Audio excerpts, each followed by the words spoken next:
இப்ப நடந்துட்டு இருக்கக்கூடிய ரஷ்யா உக்ரைன் பிரச்சனையில ட்ரோன் தாக்குதல் தினந்தோறும் நடந்துகிட்டு இருக்கு. அதுவும் உக்ரைனுக்குள்ள 90 ட்ரோன்கள் அதிகாலை உக்ரைனோட நேரப்படி மார்ச் 16 90 ட்ரோன்கள் கிட்ட வந்ததா சொல்லியிருக்காங்க. சில இன்ஃப்ராஸ்ட்ரக்சர்ஸ் அது மேலாம் தாக்குதல் பண்ணியிருக்கிறாங்க அப்படிங்கிறத உக்ரைன் தரப்புன்னு சொல்லியிருக்கிறாங்க. ஆனா இப்போ அதிக அளவில் வந்து பார்த்தீங்கன்னா உக்ரைன் ரஷ்யாக்குள்ளேயும் ட்ரோன் தாக்குதல் பண்ணிக்கிறாங்க. கிட்டத்தட்ட 31 ட்ரோன்கள் வந்து பார்த்தீங்கன்னா ரஷ்யாக்குள்ள போயிருக்கு தாக்குதல் நடத்துறதுக்கு அப்படிங்கிறத சொல்லியிருக்கிறாங்க. உக்ரைன்ல இருந்து ரஷ்யாக்குள்ள இந்த 31 ட்ரோன்களை பெருமளவில் டவுன் பண்ணிட்டோங்கிறாங்க. ஆனால் பெல்கிரேட் பகுதியில் வந்து பார்த்தீங்கன்னா பெல்கிராட்ல இருக்கக்கூடிய சில முக்கியமான வில்லேஜஸ்லாம் தாக்குதல் நடந்திருக்கு அப்படிங்கிற சொல்றாங்க. அது சிவிலியன் வாழும் பகுதிகளில் தாக்குதல் நடந்திருக்கு. அதுக்கான இமேஜஸ் வீடியோ பதிவில் லோக்கல் சோர்ஸ் தரப்புலேருந்து வருது.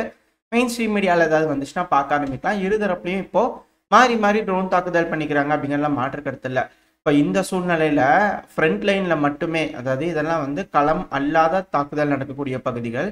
இதே ஃப்ரண்ட் லைன்ல வந்து பார்த்தீங்கன்னா நடக்கக்கூடிய அந்த சண்டை பிடிச்சிட்டு இருக்காங்க இல்லையா, ஸோ அந்த பகுதியில் குறிப்பாக ஜாப்ரோசிஷியாவில் மட்டுமே கடந்த 24 மணி நேரத்தில் 300க்கும் மேற்பட்ட ட்ரோன் தாக்குதல் நடந்திருக்கு அப்படிங்கிறது போல உக்ரைன் தரப்பு வந்து ரிப்போர்ட் பண்ண ஆரம்பிச்சிருக்கிறாங்க. இது கூடவே வந்து பார்த்தீங்கன்னா இந்த ஜாப்ரோசிஷியாவில் மட்டும் இல்லை, இந்த சுதா பகுதியிலேருந்தெல்லாம் பின்வாங்குறாங்க அப்படிங்கிறத சொல்றாங்க இல்லையா. இந்த ட்ரோன் தாக்குதல் மட்டும் இல்லை, இந்த உக்ரைனோட கமாண்டர் இன் சீஃப் இருக்கிறாங்க இல்லையா, ஸோ அவங்கெல்லாம் விட்ரா பண்ண சொல்லி ஆர்டர் கொடுத்தது தான் செய்திகள் வந்துட்டு இருக்கு. உக்ரைனோட மீடியாக்கள் தரப்புலேருந்து ஒரு ரெட் கலர் லைன் போட்டிருக்காங்க இல்லையா, ஸோ அதுக்கு இந்த ஆக்கில் வந்துருங்கப்பா எல்லாரும் அப்படிங்கிறது போல இன்ஸ்ட்ரக்ஷன் கொடுத்து தான் சொல்றாங்க. ஏன்னா பெருமளவில் அந்த அளவுக்கு ரஷ்ய வீரர்கள் வந்துட்டாங்க.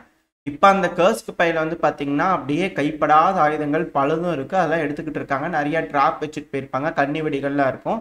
ஸோ அங்கே இருக்கக்கூடிய சிவிலியன்ஸ் எல்லாத்தையும் மீட் எடுத்து அதெல்லாம் ரெடி பண்ணி அதை பண்ணுறதுக்கு கொஞ்சம் டைம் எடுக்கும். ரஷ்யாவோட கட்டுப்பாட்டில் இருந்திருக்கக்கூடிய வில்லேஜுக்கு இது கொஞ்சம் டிலே ஆகுது அப்படிங்கிற சொல்கிறாங்க. இது வாடிக்கையாக நடக்கக்கூடிய விஷயம் தான். ரஷ்யா எந்த ஒரு செட்டில்மெண்ட்டுக்குள்ளே போனாலும் அதை நீட்டாக கிளியர் பண்ணிட்டு அதை அவங்க கட்டுப்பாட்டுக்குள்ள முழுவதும் எடுத்ததுக்கப்புறம் தான் அடுத்த செட்டில்மெண்ட் நோக்கி போவாங்க.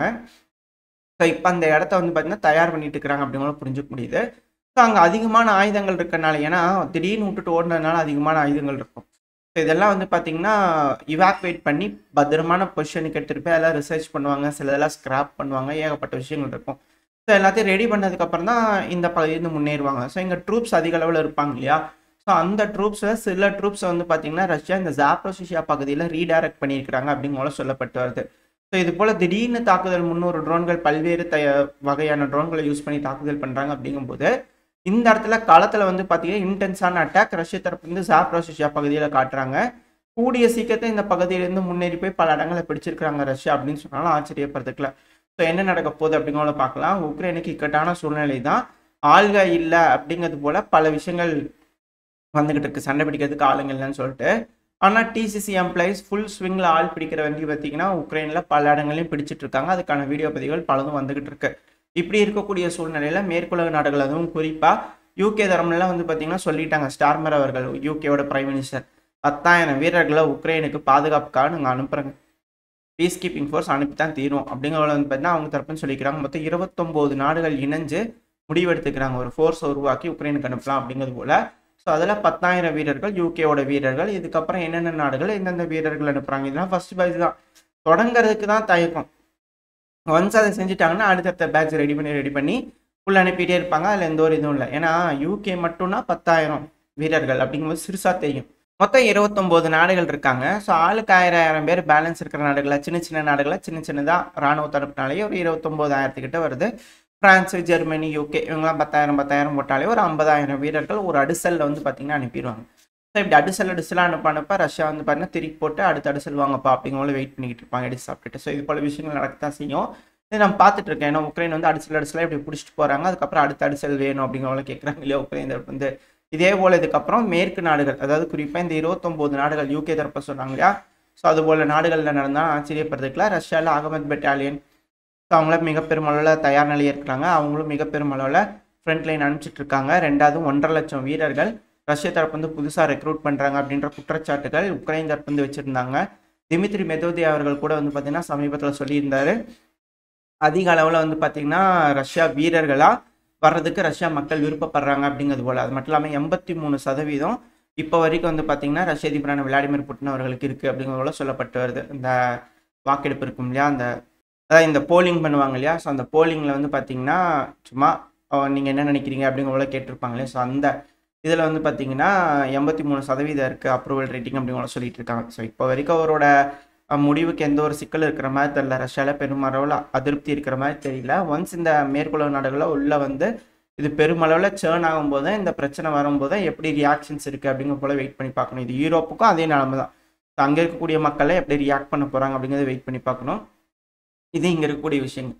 அப்படியே நம்ம மிடில் ஈஸ்ட்டுக்கு போயிட்டோம் அப்படின்னா, மிடில் ஈஸ்ட்டில் வந்து பார்த்திங்கன்னா லெபனானோட தெற்கு பகுதியில் தொடர்ந்து ட்ரோன் தாக்குதல் பண்ணிகிட்டு இருக்கிறாங்க. இஸ்ரேல் தரப்புலேருந்து நம்ம பார்த்துருந்தோம். சிரியாவில் பண்ணுறாங்க, லெபனானில் பண்ணுறாங்க, காசாவில் பண்ண ஆரம்பிச்சிட்டாங்கன்னு.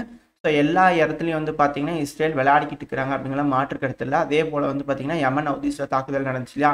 போன பதிவில் வந்து பார்த்துருந்தீங்கன்னா 20க்கும் மேற்பட்டன்னு சொல்லியிருப்போம். இப்போ 30க்கும் மேற்பட்ட நபர்கள் இறந்துட்டாங்க யமன் ஹவுதீஸ் மேலே தாக்குதல் பண்ணுறதுனால. சிவிலியன்ஸ் அப்படிங்களோ சொல்லியிருக்கிறாங்க. இதுக்கான வீடியோ பதிவுகள் பெரும்பாலும் வந்துகிட்டு இருக்காதா. சிவிலியன்ஸ் இருக்கும்போது அதிகமான நடமாட்டங்கள் இருக்கக்கூடிய பகுதிகளை தாக்குதல் பண்ணிக்கிறாங்க.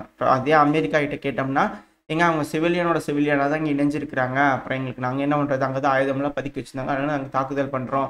அது மட்டும் இல்லாமல் பேச்சுவார்த்தைகள் வந்து இதுக்கப்புறம் அமெரிக்காவோட நடக்க ஆரம்பிக்கும் அப்படிங்கள சொல்கிறாங்க. இந்த பகுதியை பொறுத்த வரைக்கும் இவங்களும் அமெரிக்காவோட பேச்சுவார்த்தை பண்ணுறாங்க, சுமூகமாக முடிவுகள் எட்டப்படுது அப்படின்னா நல்ல விஷயம்தான். இல்லைன்னா இங்கே கொஞ்சம் சிக்கலாகும். எந்த மாதிரியான முடிவுகள் யமன் ஹவுதீஸும் அமெரிக்காவும் இங்கே எடுக்க போகிறாங்க, என்ன மாதிரி பேச்சுவார்த்தைகள் நடக்க போகுது அப்படிங்கலாம் வெயிட் பண்ணி பார்த்துடலாம். அடுத்தது அப்படியே வந்துட்டோம்னா அசர்பைஜான் அர்மேனியா. இந்த அசர்பைஜான் அர்மேனியாவில் வந்து பார்த்தீங்கன்னா அர்மேனியா அசர்பைஜான் மேலே யார்வான்னு போட்டிருப்பாங்க, கேபிட்டல் அர்மேனியாவோடது. அவங்க வந்து பார்த்தீங்கன்னா எங்கள் மேலே ஷெல்லிங் பண்ணிட்டாங்க அப்படின்ற குற்றச்சாட்டு அசர்பைஜான் தரப்புலேருந்து வந்தது. பொய் சொல்லிட்டு இருக்கிறாங்க அப்படிங்கிறது போல் இவங்க தரப்புன்னு சொல்லிக்கிறாங்க. சமீபத்தில் தான் 2 நாளைக்கு முன்னாடி தான் 17 பாயிண்ட் ஒப்பந்தத்தில் ஓகே எல்லாம் கிளியர் ஆயிடுச்சுன்னு சொல்லிட்டு அர்மேனியா வந்து கையெழுத்து போகிறதா சொன்னாங்க. ஒரு நாளைக்கு முன்னாடி தான் வந்து பார்த்தீங்கன்னா இதே நிக்கோல் பைஷன் அவர்கள் ரஷ்ய அதிபரான விளாடிமிர் புட்டின் அவர்களுக்கு ஃபோன் பண்ணி, எங்கள் தலைவரே இது போல் 17 பாயிண்ட் சொல்கிறாங்க, உங்களுக்கு அனுப்பி விட்றேன், நீங்களும் பாருங்கள் எல்லாம் கரெக்டாக இருக்குதுங்களா அப்படிங்கிறலாம் காமிச்சு பேசியிருந்தாங்க. இப்போ வந்து பார்த்தா பொஸ்குன்னு இப்படி சொல்கிறாங்க அசர்பைஜான் தரப்புலேருந்து. என்ன ஏது அப்படிங்கிற குழப்பங்கள் வர ஆரம்பிச்சிருக்கு. வெயிட் பண்ணி பார்ப்போம். இப்போ திரும்பியும் இந்த ஜியோ பாலிட்டிக்கல் ஷிஃப்டிங் ஏதாவது நடக்குதா, திரும்பியும் அர்மேனியா அமெரிக்காவை விட்டு புட்டு இப்போது ரஷ்யா பக்கம் சாயிற மாதிரியான வேலைகள் நடக்க போதா அப்படின்ற சந்தேகங்கள்லாம் இருக்குது. ஏன்னா இந்த துருக்கி வந்து பார்த்திங்கன்னா சிரியாவில் மிக பெரும் அளவில் அவங்களோட பவர் எடுத்ததுக்கப்புறமா அவங்களோட போக்கே வந்து பார்த்திங்கன்னா வேறு மாதிரி இருக்குது. அது மட்டும் இல்லாமல் யூகேல வந்து பார்த்திங்கன்னா 40 யூரோ ஃபைட்டர் டைப் ஒன்று உங்களுக்கு கொடுக்கட்டுங்களா அப்படிங்கிறத வந்து பார்த்தீங்கன்னா குச்சி முட்டை குருவிட்டு வந்து காமிச்சிக்கிறாங்க துருக்கிக்கு. துருக்கியும் அதில் ஓகே சொல்கிற மாதிரி தெரியுது. கூடிய சீக்கிரத்தில் யூரோ ஃபைட்டர் டைப் ஒன்றுலாம் துருக்கி வாங்கினாலும் ஆச்சரியப்படுறதுக்குல. இதனால இந்த பிராந்தியத்தில் குறிப்பாக கிரீஸுக்கும் துருக்கிக்கும் ஆகாது. துருக்கி இது போல் அதிக அளவில் ஆயுதங்கள் வாங்குறதுனால கிரீஸ் எந்த மாதிரியான ரியாக்ஷன் கொடுப்பாங்க, நான் அவங்களுக்கு நாட்டோவில் இருக்கிறாங்க இல்லையா, ஸோ அவங்க எந்த மாதிரியான ரியாக்ஷன் எடுப்பாங்க, எந்த மாதிரியான ஆயுதங்கள் வாங்குவாங்க, ஏன்னா அவங்க வாங்கக்கூடாது அப்படிங்கிறது போல் துருக்கி தரப்புன்னு சொல்லியிருந்தாங்க. இதுக்கு அவங்க ஒத்துக்குவாங்களா அப்படின்ற கேள்விகள்லாம் வருது. ஸோ வெயிட் பண்ணி பார்ப்போம். அது மட்டும் இல்லாமல் அந்த இடத்துல பேஸ் வழியாக ஆயுதங்கள் கொண்டு போய் ரொமேனியாவில் வைக்கிறதுக்கே வேண்டான்னு துருக்கி தரப்புன்னு சொல்லிட்டு இருந்தாங்க. இது எப்படி அப்படிங்கிறது போல இருக்குது. அது மட்டும் இல்லாமல் இந்த சிரியாவில் வந்து பார்த்திங்கன்னா ரஷ்யாவோட போர்ட் இருக்கிறதுக்கு வாய்ப்புகள் கம்மியாயிட்டே வருது அப்படிங்கிறதையும் சொல்லப்பட்டு வருது சிரியாவில். ஏன்னா துருக்கி எடுக்கக்கூடிய முடிவுகள் அது போல் இருக்குது அப்படிங்கிறது போல். ரெண்டாவது துருக்கியில் வந்து பார்த்திங்கன்னா சஸ்பெக்ட் அப்படிங்கிறது போல் ஈரானை சேர்ந்த 4 பேர்த்த வந்து பார்த்திங்கன்னா உளவு பார்க்க வந்திருக்காங்கன்னு சொல்லி அரெஸ்ட் பண்ணி வச்சுருக்காங்க. ஸோ இந்த இடத்துல வந்து பார்த்திங்கன்னா எல்லாமே ஷிஃப்ட் ஆகிட்டு இருக்குது. எல்லாமே ஜியோ பாலிட்டிக்கல் மூவ்ஸில் வேகமாக நடந்துக்கிட்டு இருக்குது. என்ன மாதிரியான முடிவுகள் துருக்கி இருக்கிறாங்கன்னு பார்ப்போம். அப்படியே நம்ம பாகிஸ்தானுக்கு வந்துட்டோம்னா அங்கே திரும்பவும் பஸ்ஸில் வந்து பார்த்திங்கன்னா டெரரிஸ்ட் அட்டாக் நடந்திருக்கு. திடீர்னு சூசைட் பாம்பர் வந்து பார்த்திங்கன்னா வெடிக்க வச்சுருந்துக்கிறாங்க. இதனால் கேஷுவாலிட்டிஸ் இருக்குது அப்படிங்கிற சொல்கிறாங்க. இதில் இராணுவ வீரர்களும் இருந்திருக்கிறாங்க அப்படிங்கிற சில ஸ்டேட்மெண்ட்ஸ்லாம் வருது. என்ன எதுங்க தெரியல. பட் ஆனால் அங்கே ஒரு வெடி விபத்து நடந்திருக்கு. இதனால் மக்கள் பெருமளவில் பாதிப்படைஞ்சிட்டு இருக்காங்க. இவங்களுக்கே இப்படி இருக்குது. இல்லை 26,000 டன்னுக்கு மேலே தானியங்கள் வந்து பார்த்தீங்கன்னா பாகிஸ்தான்லேருந்து பங்களாதேஷ் கொண்டு வந்து கொடுத்துக்கிறாங்க. நம்ம பங்களாதேஷோட வந்து பார்த்திங்கன்னா நேவல் ட்ரில் பண்ணிக்கிட்டு இருக்கோம். இந்த இடத்துல இருக்கக்கூடிய ஜியோ பாலிட்டிக்கல் மூவ்ஸும் அதுக்கேற்ற மாதிரி தான் இருக்குது. என்ன நடக்க போகுது ஏது நடக்க போகலாம் வெயிட் பண்ணி பார்ப்போம்.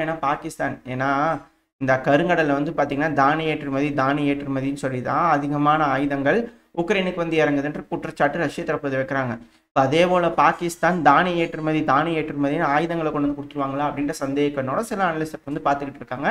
என்ன நடக்க போகுதுன்னு பார்க்கலாம். அதே போல் நம்ம நாட்டில் வந்து பார்த்திங்கன்னா அம்ரிஸ்டர் இருக்கு இல்லையா, ஸோ அந்த இடத்துல ஒரு வெடி விபத்து நடந்திருக்கு. 2 வீலரில் வந்து யாரோ குண்டை வீசிட்டு போயிருந்திருக்காங்க. இதுக்கான வீடியோ பதிவுகள்லாம் ரிலீஸ் ஆகி வைரலாக போயிட்டுருக்கு. தேடிட்டு இருக்காங்க அப்படிங்கிற போல் செய்திகள்லாம் வந்துக்கிட்டு இருக்கு. அதாவது தீவிரவாத தாக்குதல்ங்கிறது பெருமளவில் பரவிட்டு இருக்க பதட்டம் அப்படிங்கிறது அதிகரிச்சுக்கிட்டே இருக்குது இந்த உலகத்தில். இந்த செய்திகள்லாம் கேட்கும்போது அதுதான் இங்கே இருக்கக்கூடிய விஷயம். ஸோ பார்த்து உலக தலைவர்கள் என்ன மாதிரியான முடிவுகள் எடுக்க போகிறாங்க அப்படிங்கிறத பார்க்கலாம். அது மட்டும் இல்லாமல் இன்னொரு செய்தியும் பார்த்துருந்தேன். இந்த ஆலவைட்ஸ் இருக்கிறாங்க இல்லையா, இந்த பஷர் அல் அசாத் அவர்களோட ஆதரவு பெற்ற படைகள் இப்போ கூட வந்து பார்த்தீங்கன்னா ஹெச்டிஎஸ் தரப்புன்னு தாக்குதல் பண்ணிருக்காங்க இல்லையா. அந்த ஆலவைட்ஸ் வந்து பார்த்தீங்கன்னா நம்ம கிட்ட, அதாவது இந்தியா கிட்ட வந்து பார்த்தீங்கன்னா உதவிகள் செய்யுங்க எங்களுக்கு அப்படிங்கிற ரெக்வஸ்ட் வச்சு தான் சொல்லப்பட்டு வருது. ஆலவைட்ஸுக்கு ரஷ்யாவும் உதவுறாங்க. மேபி இந்த இடத்துல டீம் லைனை பார்க்கறதுக்கு வாய்ப்பு இருக்கா? ஏன்னா துருக்கி வந்து பார்த்தீங்கன்னா பாகிஸ்தானுக்கு ஹெல்ப் பண்ணுறாங்க. மேபி நம்ம இந்த இடத்துல இறங்கிறதுக்கு வாய்ப்புகள் இருக்கா அப்படிங்கிற சில அனலிஸ்ட் வந்து கண்ணோட்டங்கள் இருக்குது. என்ன நடக்குதுன்றது வெயிட் பண்ணி பார்ப்போம். ஓரளவுக்கான தகவல்களை இந்த பதிவில் பார்த்துருப்போம்னு நினைக்கிறேன். இதோட இந்த பதிவை நான் முடிச்சுக்கலாம். இந்த பதிவு எப்படி இருந்துச்சு, உங்களுக்கு பிடிச்சிருக்கா? பிடிச்சி நான் லைக் பண்ணிட்டு உங்கள் ஃப்ரெண்ட்ஸ் அண்ட் ஃபேமிலியோட ஷேர் பண்ணிக்கோங்க. அது கூடவே மறக்காமல் இந்த பதிவு பற்றி உங்களோட கருத்துக்களை கமெண்ட் செக்ஷனில் சொல்லுங்கள். இந்த பதிவு நல்லா இருக்குன்ற நம்பிக்கையில் அடுத்த பேர் உங்களை சந்திக்கிறேன். அது வரைக்கும் ஸ்டே சேஃப். பை.